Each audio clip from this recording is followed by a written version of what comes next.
So, Scott Cawthon just released the official trailer for the Into the Pit game. So, I'll be doing a prediction theory / trailer analysis for this video, even though everyone else has done that, so no one else is going to see this video, but I like doing it anyway.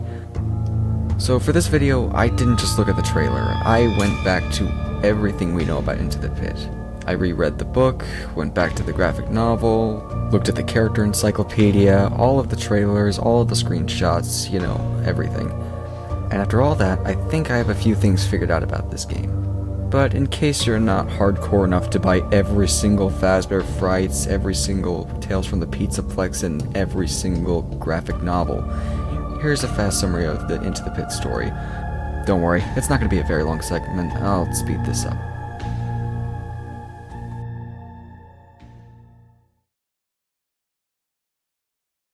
The story of Into the Pit is about a boy named Oswald who's forced to spend most of his summer at a rundown restaurant named Jeff's Pizza.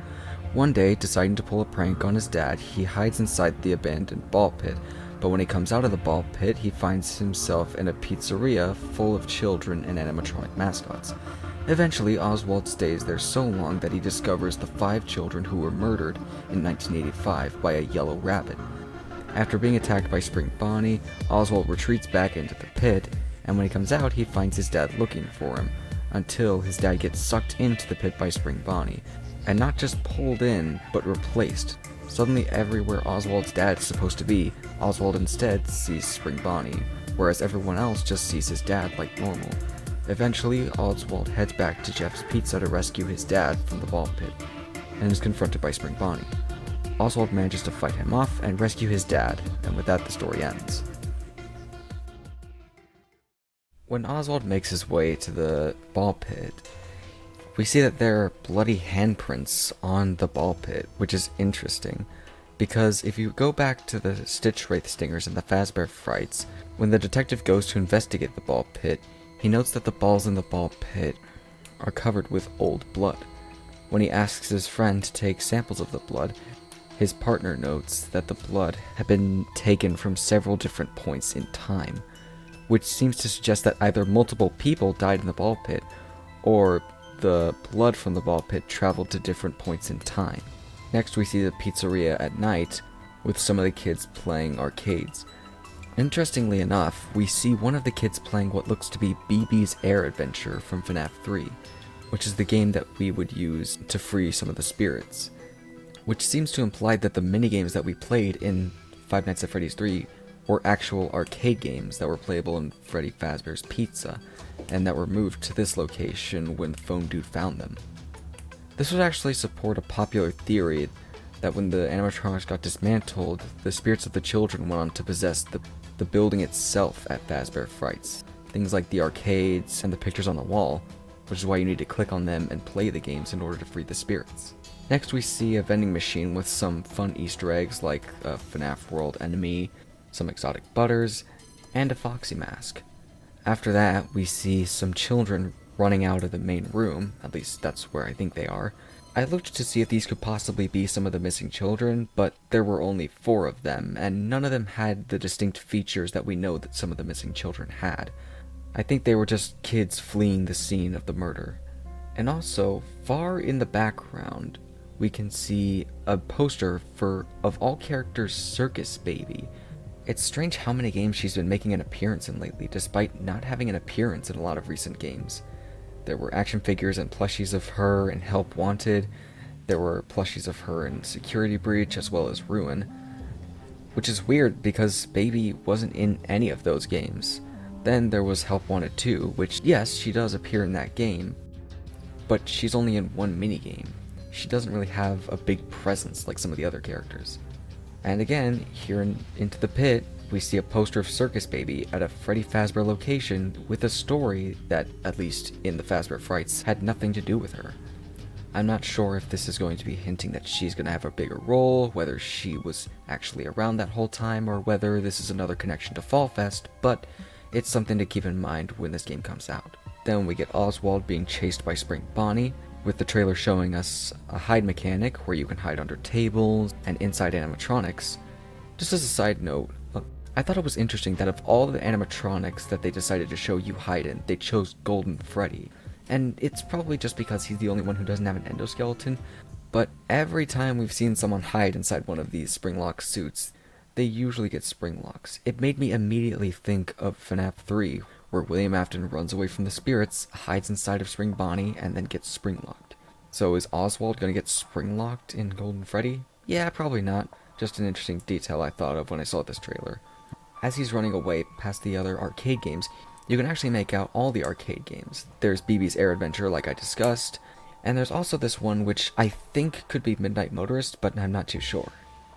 Also, there's this strange tile, or more accurately, floor mat, I think, with an arrow on it.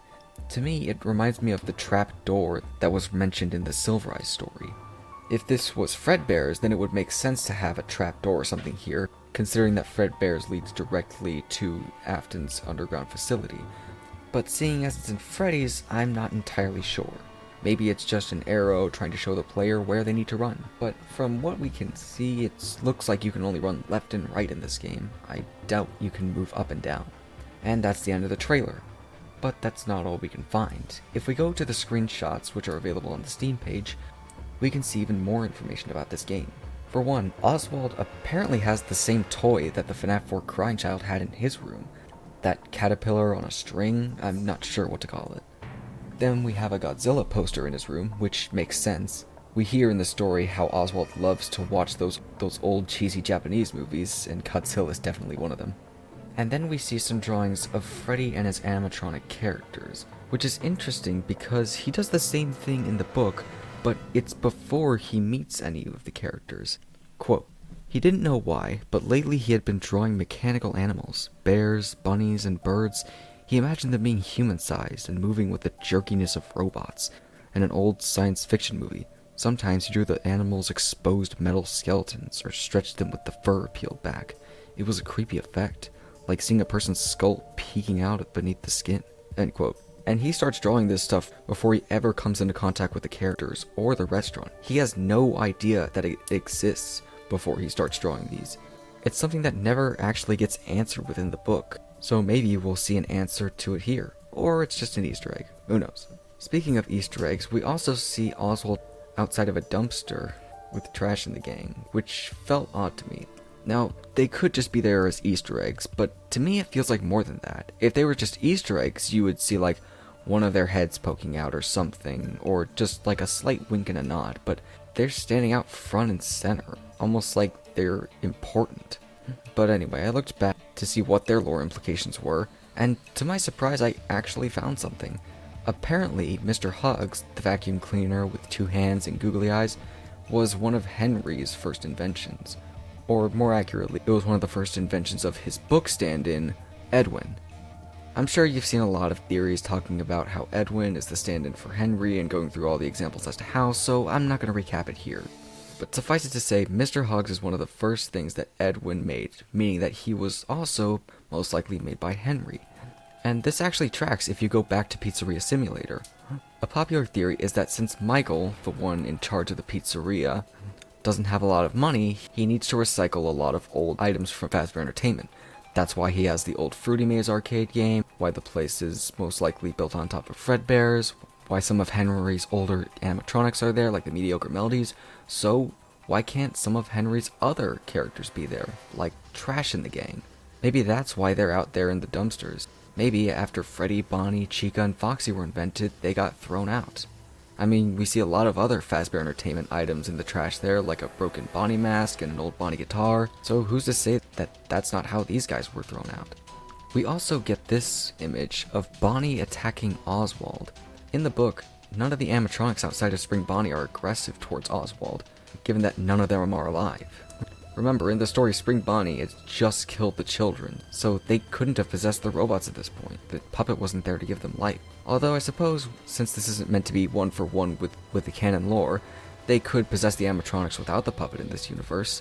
But that's really all I have to say here. Like I said, it's strange that they would get possessed at this point, most likely after the kids died, and why they would be hostile towards Oswald instead of Spring Bonnie, but maybe that's just to add more threats to the game.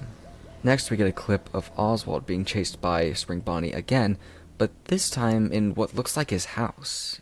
Like I said, I reread the book, and there is a moment when Oswald and Spring Bonnie are at a table together eating, but Spring Bonnie doesn't chase Oswald in that part of the story. In fact, like I said, Spring Bonnie just acts like his dad. Until near the end of the story when Oswald goes back to the ball pit to rescue his dad. That's when Spring Bonnie attacks, but in this game it looks like he's gonna be hostile more often. That the day of this is October 27th. That's just an interesting detail, I don't really have anything to say about it. Next, we have a deactivated Toy Chica, or at least she looks deactivated, in the kitchen, which would track considering that Chica always goes in the kitchen in the games. As for why she's deactivated, well, this could be hinting us in as to why the animatronics are attacking Oswald in the game. It might not be that they're just violently attacking everyone that they see, it might be that Spring Bonnie is controlling them, just like he does in the books and movie. If you saw the FNAF movie, then you probably remember how Spring Bonnie was able to control the other animatronics because they remember him as his friend, not the person who killed them. Perhaps that's why they're attacking Oswald, because Spring Bonnie told them to. He actually does the exact same thing in the books too, where he demonstrates that he has control over the animatronics, and then tries to get one of the animatronics, Mangle, to bring one of the children to him to experiment on.